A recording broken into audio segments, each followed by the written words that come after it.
Hello!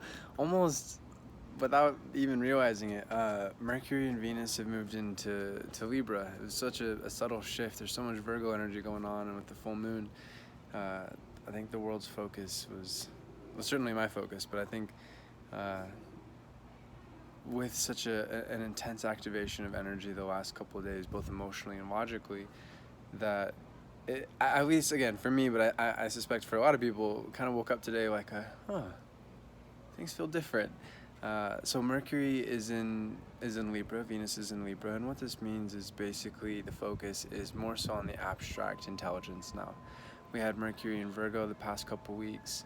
We've had Venus in Virgo the last probably 3 weeks or so, and those energies are much more focused on the world around, being able to see with your eyes, hear with ears, enjoy with the senses in general, uniting the mind and the body in powerful ways.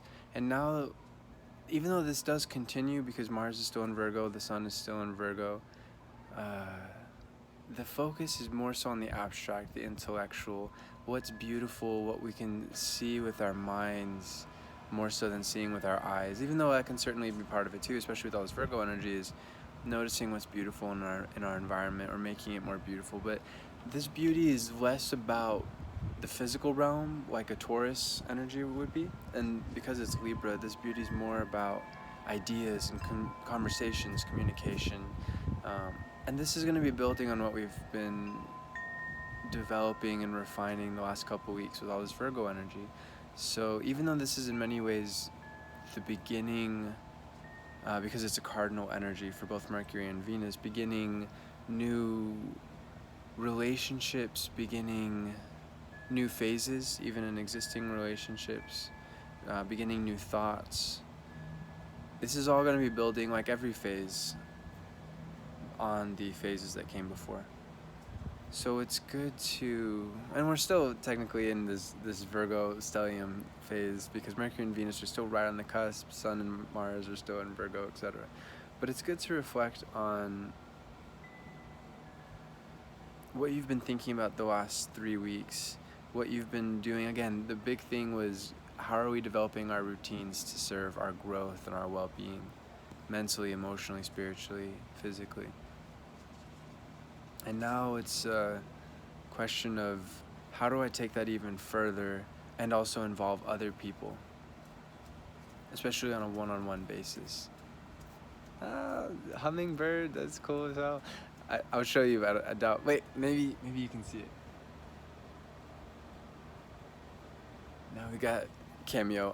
I hope you can see that. Anyways, as always, I'm doing readings, and especially during this time, relationship readings is certainly something I always do. And around this time every year, I'm always happy, and I always think it's kind of funny that it's a huge season. In fact, probably the season for relationship reading. So if you're looking to get insight on a new relationship or a past relationship, why it didn't quite work out, maybe if you're still hung up, and certainly I've been there, and it's good to investigate things astrologically and figure out, oh, that's why that happened, that's what they meant, this is why it was good that it's time for me to move on. Stuff like that can be really helpful.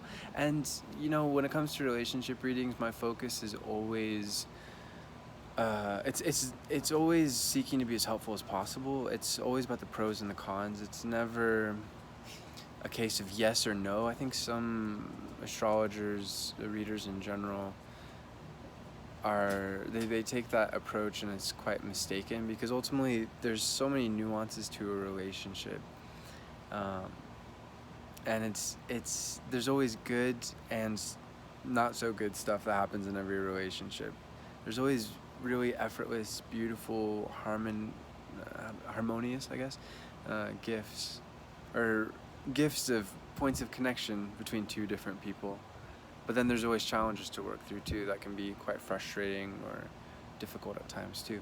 So that's my job, is to not say yes or no, this person should be in your life or not be in your life. That's not my job, and that's really boring. What's more interesting to me is saying, this is something that's really great about this relationship.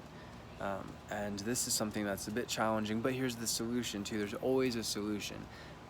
And then, of course, we have to reflect on, even if there's always a solution for difficulties in a relationship, is it worth it or not? Again, pros and cons. But again, that's not my job to judge that. I just offer those insights.